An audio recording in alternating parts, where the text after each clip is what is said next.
E aí pessoal, tudo bem? Meu nome é Lucas Toso, eu sou médico, ginecologista obstetra e nesse finalzinho de outubro a gente não podia deixar passar em branco.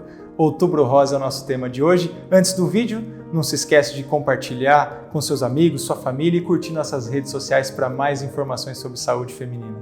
Na verdade, tudo começou nos Estados Unidos na década de 90, percebendo a importância que o câncer de mama representava para toda a população, diversas ações eram feitas de forma isolada, até que em meados dos anos 90, eles concentraram todas essas ações no mês de outubro e por conta disso assumiram o laço rosa como símbolo e chamaram de Outubro Rosa. O motivo pelo qual nós guardamos basicamente um mês todo dedicado ao combate dessa doença não é à toa. Entre as brasileiras é o segundo câncer mais prevalente, perdendo apenas para os cânceres de pele do tipo não melanoma.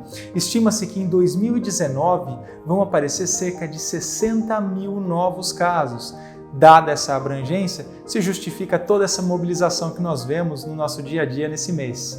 E para nós falarmos do câncer de mama em si, é importante que nós conheçamos a estrutura mamária de uma forma anatômica. A mama é formada basicamente por três estruturas: gordura ou tecido adiposo, é formada também pelos ligamentos de Cooper que vão dar sustentação para as mamas e, por fim, as glândulas e os ductos mamários, que são responsáveis, entre vários outros fatores, pela produção do leite. E é justamente nessa região onde nós percebemos uma maior incidência dos cânceres de mama. Diversos são os fatores de risco que podem aumentar a incidência dessa doença. Por exemplo, na parte genética, nós podemos ter mutações nos genes BRCA1 e BRCA2, que são genes supressores de tumor. Ainda é de extrema importância lembrar da história positiva na família. Aquelas mulheres que têm parentes de primeiro grau com história positiva para câncer de mama, seja mãe, irmã, tia, por exemplo, têm uma chance maior de desenvolver essa doença. Ainda nós temos os fatores hormonais ou de história reprodutiva, ou seja, aquelas mulheres que são submetidas à exposição pelo estrogênio por mais tempo têm também uma chance maior de desenvolver essa doença. Por fim, nós temos que lembrar dos fatores comportamentais e ambientais, que basicamente são os fatores modificáveis, mas que têm uma importância fundamental porque eles representam quase 30% das causas de câncer de mama, como por exemplo o tabagismo, o sedentarismo, a alimentação inadequada, o etilismo e assim por diante. Os sinais e sintomas podem ser muito variados, mas nós temos que citar os mais importantes, que são os nódulos mamários, as alterações de pele, seja abaulamentos, retrações ou mesmo alteração da textura, podendo incluir também o mamilo. Ainda os nódulos axilares e também as descargas papilares, que são as secreções ejetadas pelo mamilo. As que mais nos preocupam são aquelas que têm um aspecto de sangue ou aquelas que nós chamamos de água de rocha, que são aquelas extremamente cristalinas. Pensando no diagnóstico precoce do câncer de mama, nós lançamos mão de um exame para rastreamento muito conhecido, que é a mamografia. Nós sabemos que ela é capaz de detectar as lesões mesmo antes delas apresentarem os sintomas que nós já falamos. E quando a doença é descoberta no seu estágio inicial, nós temos uma taxa de cura que pode atingir os 95%.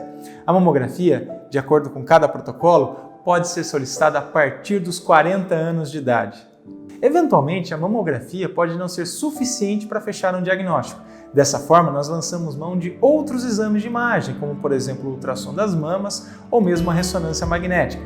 Quando nós identificamos um nódulo, é necessário a biópsia do mesmo para um estudo mais aprofundado. Pessoal, reparem que até agora eu falei de rastreamento, não falei de prevenção. O rastreamento visa o diagnóstico precoce da doença para que o tratamento seja mais efetivo. A prevenção, como o próprio conceito já diz, é evitar que uma doença se instale no seu organismo.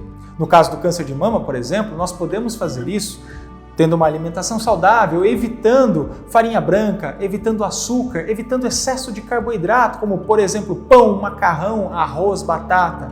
Temos que dar preferência para frutas, verduras, legumes.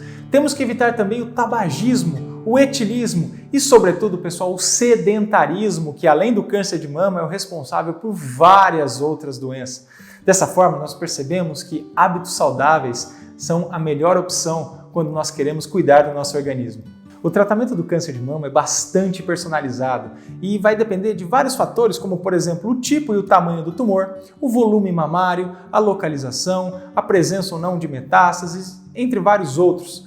Nós lançamos mão do procedimento cirúrgico, da quimioterapia, da radioterapia e das terapias biológicas que visam o fortalecimento do sistema imune, lembrando que pode ser necessário a associação de vários desses fatores. E pessoal, eu queria guardar um pedacinho desse vídeo para falar com vocês a respeito do autoexame. Nós sabemos que o autoexame das mamas tem uma importância indiscutível, cerca de 34% dos cânceres são descobertos dessa forma. No entanto, vamos lembrar que, em primeiro lugar, a prevenção, evitar que a doença apareça, mas quando ela aparece, o próximo passo é o rastreamento. É importante lembrar que a mamografia ela vai identificar esses nódulos mesmo antes deles provocarem qualquer sintoma. E também é importante lembrar que o nódulo só vai ser palpável a partir de 2 centímetros de tamanho.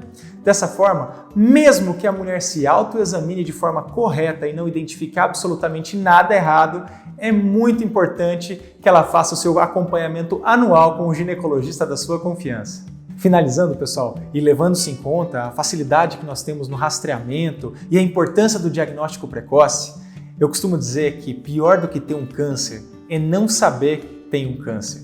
Por isso a importância de manter atualizada a sua rotina ginecológica com o seu ginecologista, o médico da sua preferência. Um forte abraço e até a próxima!